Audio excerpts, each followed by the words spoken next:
नमस्कार आप सबको। इस वीडियो में हम बात करेंगे WBC यानी वाइट ब्लड सेल के बारे में। हिंदी में हम इसे श्वेत रक्त कणिका कहते हैं। इसके अलावा हम इसे ल्यूकोसाइट भी कहते हैं।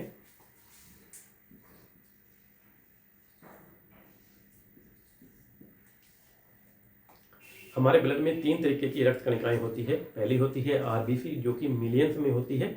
इसके अलावा हमारे रक्त में WBC और प्लेटलेट्स भी होती है।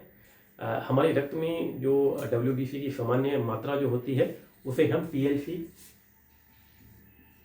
यानी टोटल ल्यूकोसाइट कहते हैं।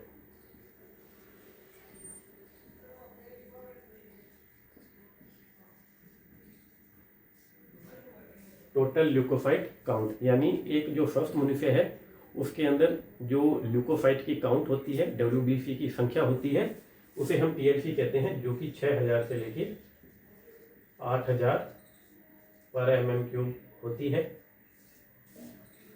तो अगर इतनी TLC है तो एक ये स्वस्थ मनुष्य की निशानी है। हालांकि इसमें थोड़ा बहुत वेरिएशन भी हो सकता है। 2000 तक मानते हैं कि 4000 से 6000 तक है, तो भी अगर एग्जाम में प्रश्न आता है और ऑप्शन में आपके 4000 से लेके 6000 है तो आप उसको सही कर सकते हो, अगर ये आपके ऑप्शन में नहीं है तो।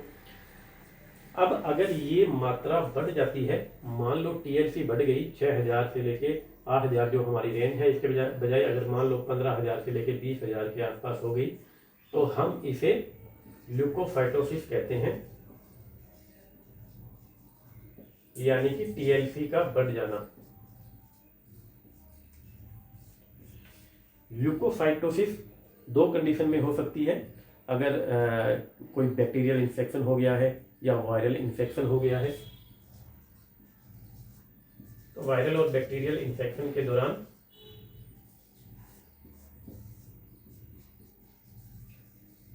ल्यूकोसाइट काउंट आपकी बढ़ जाती है। अब जो अगला पॉइंट है वो है कि अगर मान लो ये ल्यूकोसाइट काउंट जो है, TLC जो है, ये घट जाती है सामान्य से, मान लो ये 1000 से लेके 2000 हो गई है, तो हम इसे क्या कहेंगे? इस कंडीशन को हम ल्यूकोसाइटोपिनिया कहते हैं।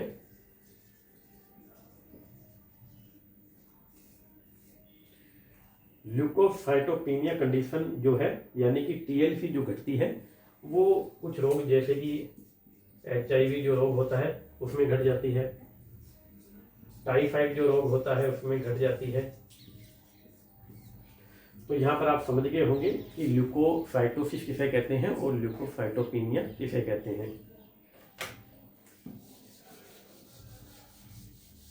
इसके अलावा एक और कंडीशन होती है जिसे हम ल्यूकेमिया कहते हैं। ल्यूकेमिया को हम ब्लड कैंसर भी कहते हैं।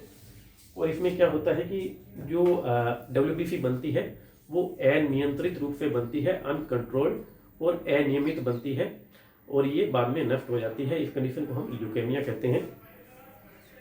अब बात करते हैं जो WBC होती है वो 2 तरीके की होती है। पहली होती है ग्रेनुलोसाइट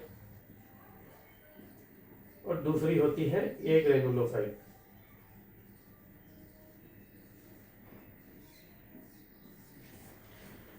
ये अपने नाम से ही स्पष्ट है कि इसमें ग्रेन्यूल्स पाई जाती है, इस वजह से इसको ग्रेनुलोसाइट कहा जाता है। इसमें ग्रेन्यूल्स नहीं पाई जाती है, ग्रेन्यूल्स को हिंदी में कहेंगे कणिकाएं। तो इसमें कणिकाएं पाई जाती है, इस वजह से ये ग्रेनुलोसाइट है। और इसमें कणिकाएं नहीं पाई जाती है तो हम इसे एग्रेनुलोसाइट कहते हैं। एग्जाम्पल क्या है, इस साइड में आ जाइए आप। जो ये शुरू की 3 WBC है, एसिडोफिल, बेसोफिल और न्यूट्रोफिल, इनको हम ग्रेनुलोसाइट कहते हैं। और जो नीचे की 2 है इनको हम एग्रेनुलोसाइट कहते हैं।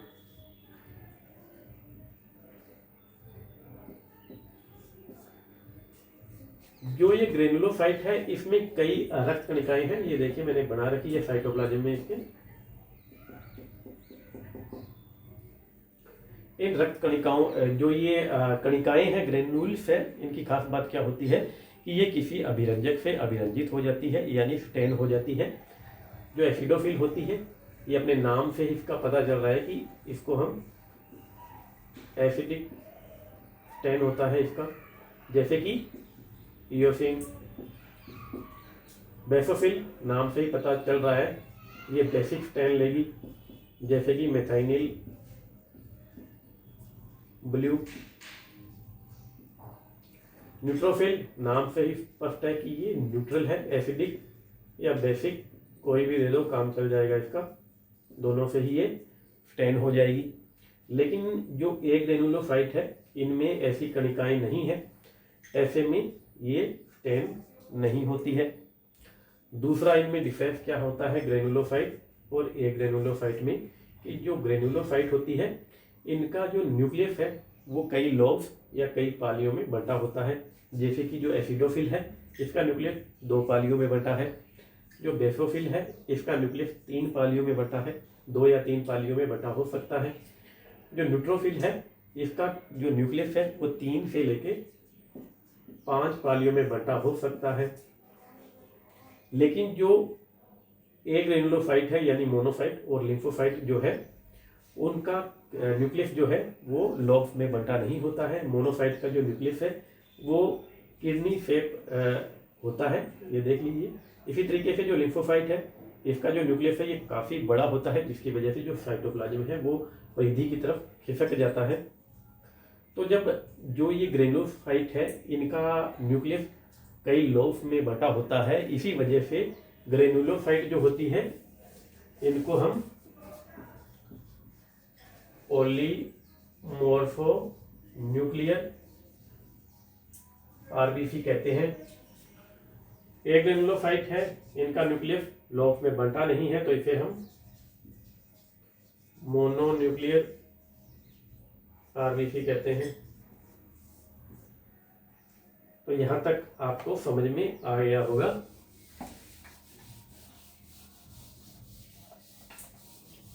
अब हम अगले पॉइंट पर आते हैं। अब बात करते हैं नंबर के बारे में, ये कितनी संख्या में हमारे ब्लड में पाई जाती है। तो अगर हम इनका कंपैरिजन जो कर रहे हैं वो टीएलसी के आधार पर कर रहे हैं कि टोटल जो टीएलसी है उसमें ये कितनी परसेंट होगी। टीएलसी के आधार पर जो एसिडोफिल है वो टीएलसी की 2 से लेकर 3% होगी। जो बेसोफिल है वो 0.5 से लेके 1% होगी, यानी सबसे कम जो होती है वो बेसोफिल होती है। जो न्यूट्रोफिल है वो 60 से लेके 65% होती है, यानी सबसे अधिक होती है। मोनोसाइट 6 से लेके 8% है और लिम्फोसाइट जो है वो 20 से लेके 25% होती है टीएलसी की। यानी कि जो लिम्फोसाइट है ये दूसरी सबसे अधिक है, न्यूट्रोफिल सबसे ज़्यादा है। अब हम बात करते हैं साइज के बारे में। एसिडोफिल जो होती है उसका साइज 10 से लेके 14 माइक्रोन होता है। इसी तरीके से जो बेसोफिल है उसका आकार 8 से लेके 10 माइक्रोन होता है। न्यूट्रोफिल का जो साइज है वो 10 से लेके 12 माइक्रोन होता है। मोनोसाइट का 12 से लेके 20 माइक्रोन होता है, यानी कि जो मोनोसाइट है ये सबसे बड़ी WBC है। लिम्फोसाइट है उसका आकार 6 से लेके 16 माइक्रोन होता है। शेप ऑफ न्यूक्लियस के बारे में मैं आपको बता ही चुका हूँ किस तरीके का इनका न्यूक्लियस होता है। लाइफ स्पान की बात करते हैं तो जो एसिडोफिल है उसका लाइफ स्पान ब्लड में होता है 14 घंटे, बेसोफिल का होता है 10 घंटे, न्यूट्रोफिल का होता है 12 घंटे, मोनोसाइट का होता है 1 दिन यानी लगभग 24 घंटे, लिम्फोसाइट का होता है 1 वीक यानी 5 से लेके 7 दिन तक इसका लाइफ स्पान होता है ब्लड में। स्टैन के बारे में मैं आपको बता चुका हूं कि किस तरीके का इनको अभिरंजक से हम अभिरंजित करते हैं। अब हम सबसे मुख्य पॉइंट पर आते हैं। सबसे अधिक जो इम्पोर्टेंट है वो है कि ये जो WBC है ये काम क्या करती है, यानी एसिडोफिल क्या काम करेगी, बेसोफिल क्या काम करेगी, न्यूट्रोफिल क्या काम करेगी, मोनोसाइट और लिम्फोसाइट क्या काम करती है। सबसे पहले हम बात करते हैं एसिडोफिल के बारे में। जो एसिडोफिल है ये क्या करती है, ये जो एलर्जी कंडीशन होती है, एलर्जी जो होती है उससे बचाव करती है। इसके अलावा पैरासाइटिक जो इन्फेक्शन होते हैं उनसे हमारा बचाव करती है। अगर एसिडोफिल बढ़ जाए तो हम इसे इयोसिनोफिलिया कहते हैं। और जो एसिडोफिल अगर बढ़ी है तो हम मान सकते हैं कि या तो कुछ रोग आपको हो सकते हैं, जैसे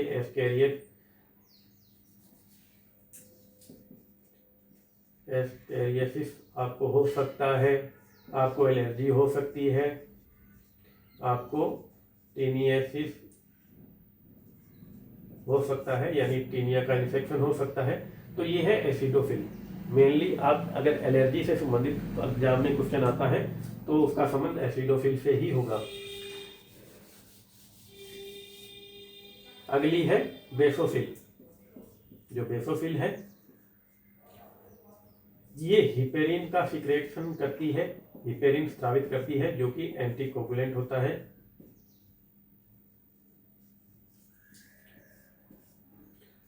ये हिस्टामिन का सिक्रेशन भी करती है। इसके अलावा ये सीरोटोनिन का सिक्रेशन भी करती है, जो कि वैसोकॉन्स्ट्रिक्टर होता है। तो बेसोफिल का फंक्शन भी आपको समझ में आ गया होगा। अब नेक्स्ट है न्यूट्रोफिल। जो न्यूट्रोफिल है उसे हम माइक्रोपोलिसमैन कहते हैं। ये फैगोसाइटोसिस करने का काम करती है, यानी भक्षण करने का काम करती है। जो डेड सेल्स होती है, बैक्टीरिया वगैरह जो नष्ट हो जाते हैं, उनको खाकर ये खत्म कर देती है। इसके अलावा इसकी खास बात क्या होती है कि इसमें एक क्षमता होती है कि ये ब्लड वेसल से बाहर निकल जाती है, और इसको हम डायफिडेसिस कहते हैं। तो ये न्यूट्रोफिल का एक गुण होता है। नेक्स्ट है मोनोसाइट। जो मोनोसाइट होती है इसका आकार मैंने बताया था कि सबसे बड़ा है, तो उसे हम मैक्रोपोलिसमैन कहते हैं। यानी एक तरीके से इनका काम पुलिस की तरह ही होता है। ये भी फैगोसाइटोसिस का काम करती है। जो डेड सेल्स हैं, इसके अलावा बैक्टीरिया वायरस वगैरह जो होती है उनका फैगोसाइटोसिस करती है मोनोसाइट जो है। अब अगला है लिम्फोसाइट। लिम्फोसाइट जो होती है वो दो तरीके की होती है। टी लिम्फोसाइट, दूसरी है बी लिम्फोसाइट।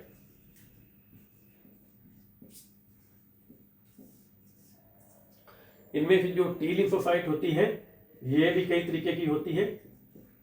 T killer,